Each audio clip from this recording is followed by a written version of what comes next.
Cinema शौकीन से आपका स्वागत करता है। आज हम बात करने वाले हैं एयरफोर्स वन डाउन के बारे में। ये कहानी है एक सीक्रेट सर्विस की एजेंट जो अपने पहले मिशन पे कुछ ऐसा करती है जिसे देखने के बाद सारे लोगों के होश उड़ जाते हैं। कहानी की शुरुआत होती है और हमारे सामने मिलिट्री ट्रेनिंग बेस का एक दृश्य आता है जहाँ पर बहुत सारे सिपाहियों को ट्रेनिंग दी जा रही है। तभी बेस के अंदर हम देखते हैं एक लड़की को लड़ते हुए। वो बहुत सारे फौजियों से लड़ रही है। एक एक करके वो उसके पास आ रहे हैं और वो सबको धूल चटाती जा रही है। एक लड़की होने के बावजूद वो इतने सारे लड़कों को हरा रही है, जो चीज लड़कों को बिल्कुल भी ठीक नहीं लगती। सारे लोग उसकी तारीफ कर रहे हैं जिससे उसका हौसला और भी ज्यादा बढ़ते जाता है। जब वो सबको धूल चटा देती है तब लोग उसके लिए तालियां बजाने लगते हैं। इस लड़की का नाम है एलिसन। वो अपनी जीत की खुशी में डूब जाती है।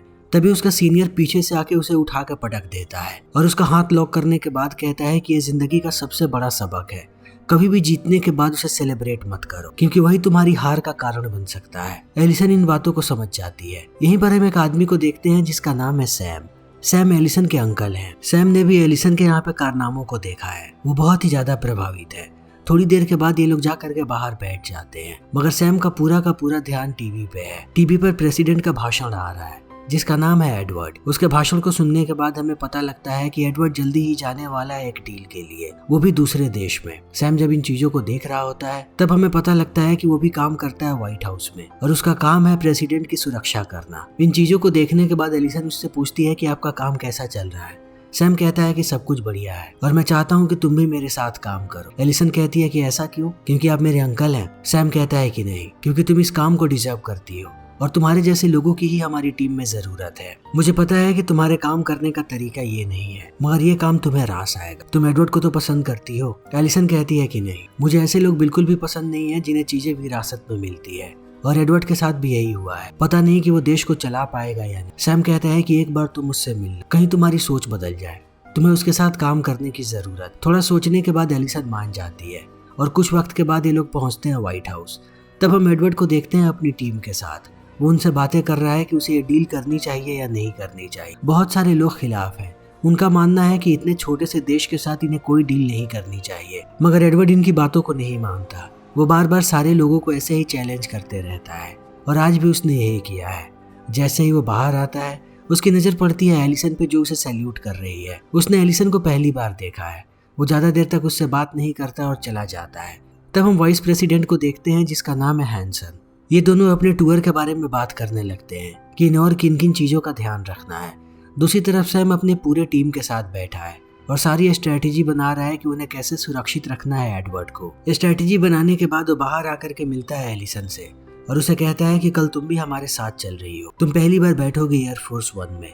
इन बातों को सुनने के बाद एलिसन चौंक जाती है, क्योंकि बचपन से उसका सपना था कि वो उस प्लेन में जाए। उसे समझ में नहीं आ रहा कि वो क्या करे, मगर वो बहुत ही ज्यादा खुश है कि वो एयरफोर्स वन में बैठने वाली है। तभी हम रोडिनो नाम के एक आतंकवादी को देखते हैं जिसने उस देश के प्रेसिडेंट को किडनैप कर लिया है जहाँ पर आने वाला है एडवर्ड, और वो एडवर्ड के भाषण को भी देख रहा है। भाषण देखने के बाद वो वहाँ के राष्ट्रपति से एक ही सवाल पूछता है कि तुम इस डील के लिए राजी क्यों हो गए? अगर तुमने ऐसा किया तब रशिया से तुम्हारे ताल्लुकात खराब हो सकते हैं। अमेरिका से हाथ मिलाने का मतलब है रशिया से दुश्मनी कर, और तुम खुलेआम इस काम को कर रहे हो। वो आदमी कहता है कि बताओ मुझे क्या करना है। रोडिनो कहता है कि अब जो भी करना है मैं करूंगा। इतना कहने के बाद वो मार देता है राष्ट्रपति को और इंतजार करने लगता है एडवर्ड के आने का। दूसरी तरफ हम देखते हैं एयरफोर्स वन के पायलट को।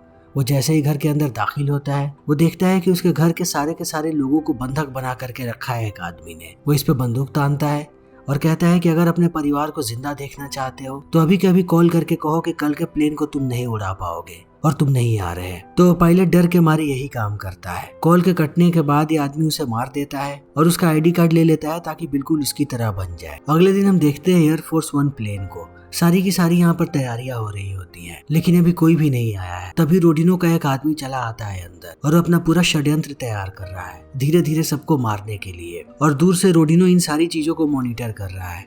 थोड़ी देर के बाद यहाँ पर एलिसन और सैम भी आते हैं। जब ये दोनों अंदर आते हैं तब एलिसन बहुत ही ज्यादा खुश हो जाती है इस प्लेन को देखने के बाद। तभी यहाँ पर एडवर्ड भी आ जाता है। एडवर्ड के साथ और भी बहुत सारे लोग हैं। वो सारे लोगों से मिलता है।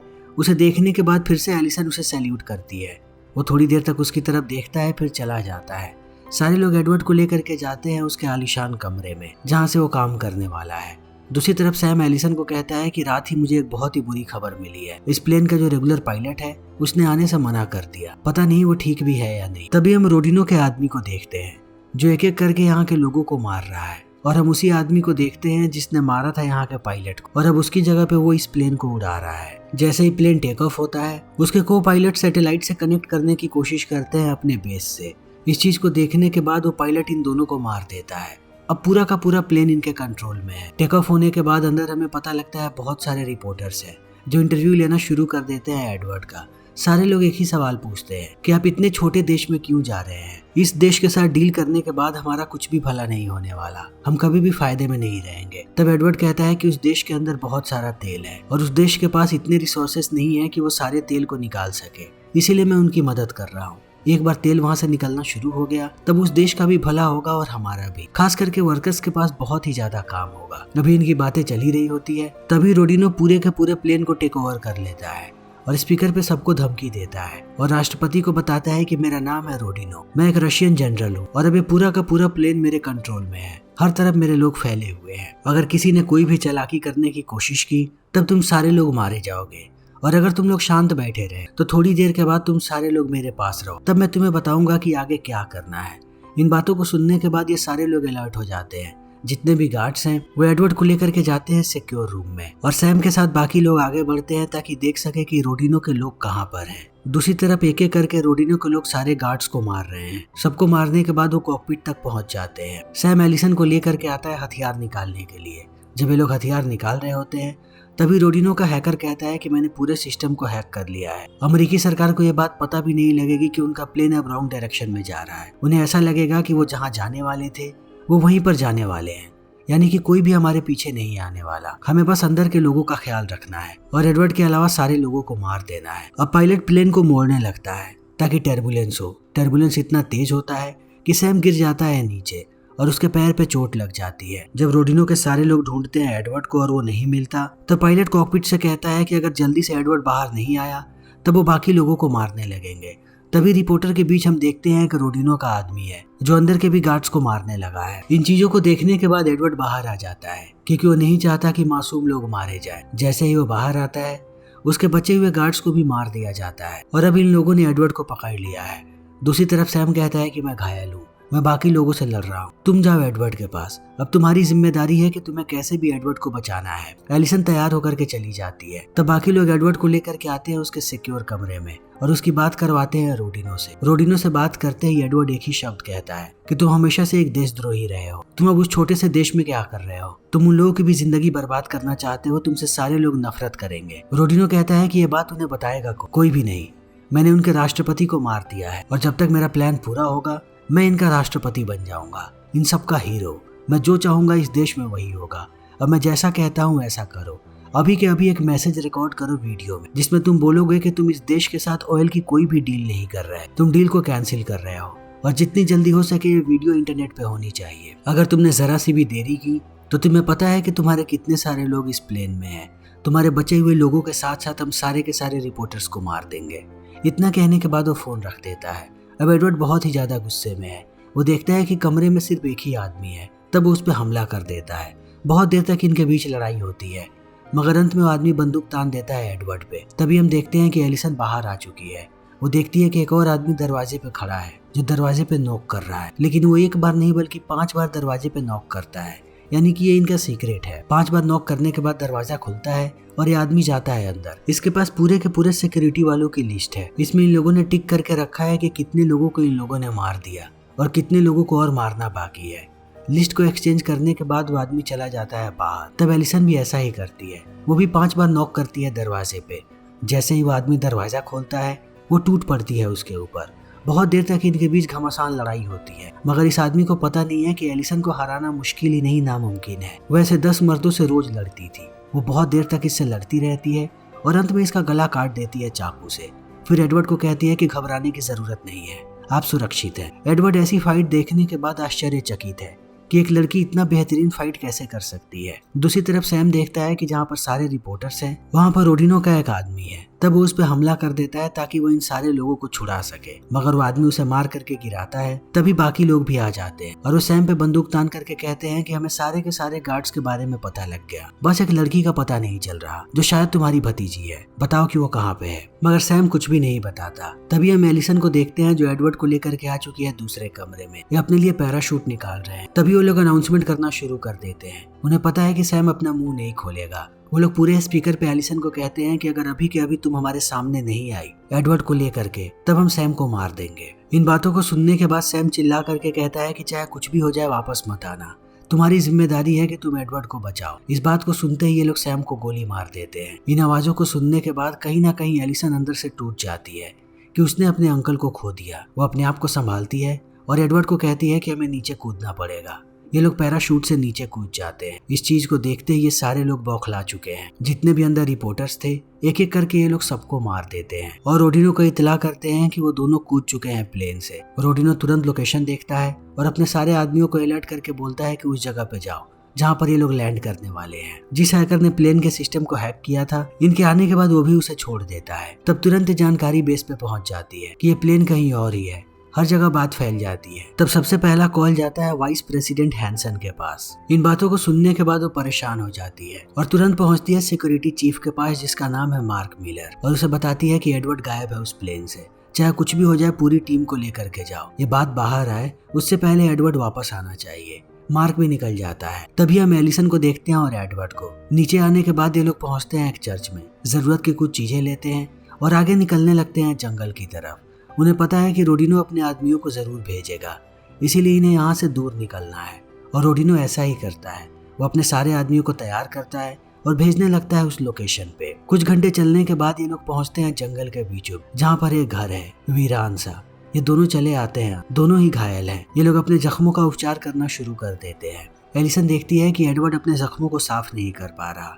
तब वो मुस्कुरा करके आती है एडवर्ड के पास और जख्मों को साफ करते हुए कहती है कि आपकी टीम में जरूर कोई ना कोई गद्दार है। उन दुश्मनों को एक एक चीज पता थी कि कहाँ पर कौन सी चीज है और कौन आदमी क्या कर रहा है। वो इतनी आसानी से प्लेन के अंदर कैसे आ, हमारे अंदर का कोई ना कोई मिला हुआ है। एडवर्ड कहता है कि इस सच्चाई का तभी पता लगेगा जब हम वापस पहुंचेंगे व्हाइट हाउस। हमें कैसे भी व्हाइट हाउस वापस पहुंचना है, तभी हम सैम का भी बदला ले पाए। सैम का नाम सुनने के बाद एलिसन कहती है कि मैं भी बदला लेना चाहती हूँ अपने अंकल का, मगर उस वक्त अगर मैंने बदले को चुना होता और वापस जाकर के सबको मारती तो सैम कभी भी खुश नहीं होते। वो हमेशा से चाहते थे कि मैं आपकी सुरक्षा करूं और मैंने यही किया। एडवर्ड कहता है कि मैं सैम को जानता हूँ। ये दोनों बैठ करके अपनी जिंदगी के बारे में बातें करने लगते हैं। एडवर्ड कहता है कि सैम और मैं बहुत ही पुराने दोस्त हैं। जब मैं कॉलेज से निकला था तभी से अपने बलबूते पे कुछ करना चाहता था। मैं नहीं चाहता था कि मेरे पिता मेरे लिए हर एक चीज थाली में सजा करके दे। मैंने कुछ समय तक पायलट का काम किया, फिर मैं सेना में भर्ती हो गया। 2 साल तक मैं सेना में था।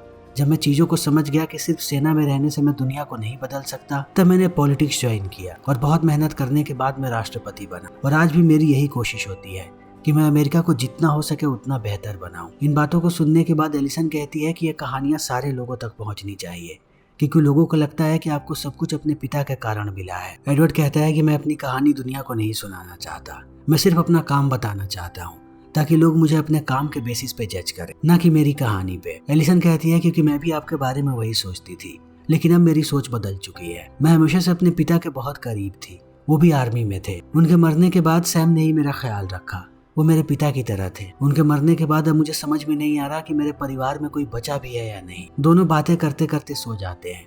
सुबह सुबह जैसे उनकी आंख खुलती है ये लोग बचा हुआ नाश्ता करते हैं और चले आते हैं बाहर। बाहर आते ही एलिसन को कुछ गड़बड़ लगती है, तब वो एडवर्ड को रोकती है। जब वो ध्यान से देखती है तो उसे पता लगता है कि लोग यहाँ पर आने शुरू हो चुके हैं। वो एक एक करके सबको मारने लगती है, मगर इन लोगों की तादाद बहुत ही ज्यादा है। एक तेज गाड़ी आकर के टक्कर मार देती है एलिसन को। एलिसन गिर जाती है जमीन पे। तब एडवर्ड एक एक करके सबको मारना शुरू करता है, मगर थोड़ी देर के बाद ये लोग देखते हैं कि इन्हें चारों तरफ से घेर लिया गया है। अब ये लोग कुछ भी नहीं कर सकते। वो लोग इनके पास आते हैं और इनके सर पे मारने के बाद इन्हें बेहोश कर देते हैं। कुछ घंटों के बाद जब इनकी आंख खुलती है तब ये अपने आप को पाते हैं रोडिनो के वेयर हाउस में। एलिसन के हाथों को बांध करके इन लोगों ने टांग दिया है और एडवर्ड को बांध करके रखा है कुर्सी पे। एडवर्ड माफी मांगता है एलिसन से। एलिसन कहती है कि आपको माफी मांगने की जरूरत नहीं है, इस जिंदगी को मैंने ही चुना था। एडवर्ड कहता है कि अगर सैम यहाँ पर होता तो क्या करता। एलिसन कहती है वो सबसे पहले आपको बचाने की कोशिश करते, मैं भी वही करूंगी। कम से कम हमें ये बात पता है कि वो आदमी आपको कभी नहीं मारेगा और इस चीज का हमें फायदा उठाना है। अभी इनकी बातें चली रही होती है, तभी रोडिनो चला आता है और वो एडवर्ड को लेकर के जाता है बाहर। इनका एक आदमी अभी भी अंदर है एलिसन पे नजर रखने के लिए। जैसे ये लोग बाहर आते हैं, रोडिनो कहानी सुनाना शुरू करता है। वो कहता है कि अमेरिका पहला देश नहीं है जिसकी नजर है इस देश पे, जो यहाँ पर तरक्की करवाना चाहता है। अमेरिका से पहले यहाँ पर जर्मनी भी आया था, लेकिन मैंने उनके साथ भी कुछ ऐसा किया जिसके बाद वो दोबारा यहाँ पर नहीं आए। जब ये लोग अंदर जाते हैं तब रोडिनो कहता है कि मुझे लगा कि तुम गायब हो जाओगे। तब वाइस प्रेसिडेंट हैंसन साफ साफ इस डील के लिए मना कर देगी, मगर उसने भी अभी तक कोई बयान नहीं दिया है। तो अब तुम्हारी जिम्मेदारी है कि तुम एक वीडियो बनाओ जिसे हम इंटरनेट पर रिलीज करेंगे। एडवर्ड कहता है कि तुम्हें ऐसा क्यों लगता है कि मैं वीडियो बनाऊंगा? चाहे तुम कुछ भी कर लो, मैं ऐसा नहीं करने वाला।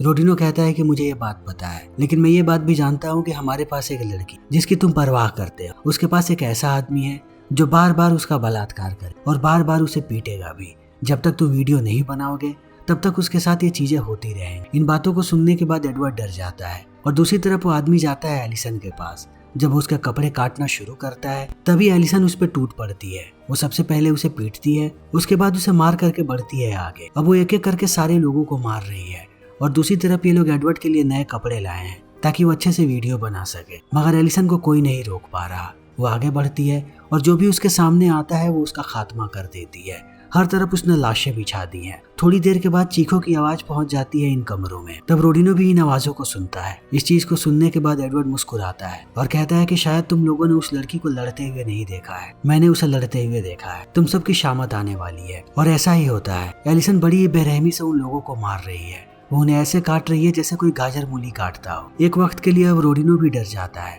वो एडवर्ड को लेकर के आने लगता है बाहर की तरफ। वो बाहर भागते रहता है और एलिसन एक एक करके उसके सारे लोगों को मारती है। अंत में सारे लोग मर चुके हैं। इस चीज को देखने के बाद रोडिनो बंदूक तान देता है एडवर्ड पे और डराता है एलिसन। एलिसन एक वक्त के लिए डर भी जाती है। इस चीज को देखते ही रोडिनो कंधे में गोली मार देता है एलिसन के। जब वो नीचे गिरती है तब वो उसके पास आता है ताकि वो उसे मार दे। तभी एडवर्ड बंदूक उठा करके पीछे से रोडिनो का काम तमाम कर देता है। अब इन्होंने सारे लोगों को मार दिया है। ये दोनों खुश हैं। एलिसन तुरंत कांटेक्ट करती है व्हाइट हाउस से और अपनी लोकेशन बताती है ताकि जितनी जल्दी हो सके मदद आ सके। सुबह होते होते मार्क यहाँ पे पहुंच जाता है पूरी टीम के साथ। वो इन दोनों को देख करके खुश है। एडवर्ड सबको कहता है कि अगर मैं जिंदा हूँ तो सिर्फ एलिसन की वजह से। मार्क कहता है कि तुम्हारा काम वाकई में काबिले तारीफ, लेकिन अब तुम्हें आराम करने की जरूरत है। हमारी टीम तुम्हारा टेस्ट लेगी कि तुम ठीक हो या नहीं, तब तक हम लेकर के जा रहे हैं एडवर्ड। एलिसन कहती है कि ऐसा नहीं होगा, मैं एडवर्ड के साथ ही रहूं, क्योंकि उसे अपने टीचर की बात याद है कि अपनी जीत को कभी भी सेलिब्रेट मत करो, क्योंकि आखिरी वक्त में आपकी जीत आपकी हार में बदल सकती है। तभी इनकी टीम का एक आदमी आता है यहाँ पर एलिसन के पास और कहता है कि हम देखना चाहते हैं आप ठीक हैं या नहीं। उसे देखने के बाद एलिसन उससे बात करती है और एक आदमी के बारे में पूछती है कि वो भी हमारी टीम का मेंबर है, आज क्यों नहीं आया।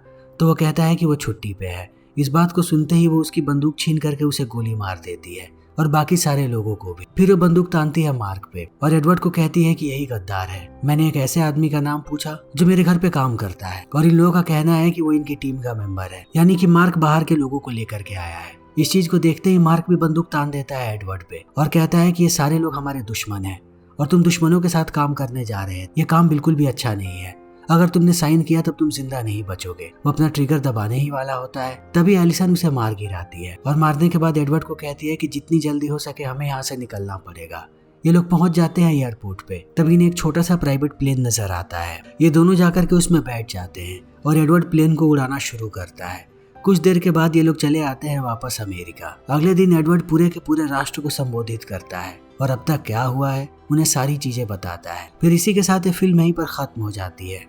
तो दोस्तों, हमारी आज की ये वीडियो यहीं पर ख़त्म होती है। अगर आपको हमारी ये वीडियो पसंद आई हो तो इसे लाइक करें, शेयर करें और चैनल को सब्सक्राइब करें। Thank you.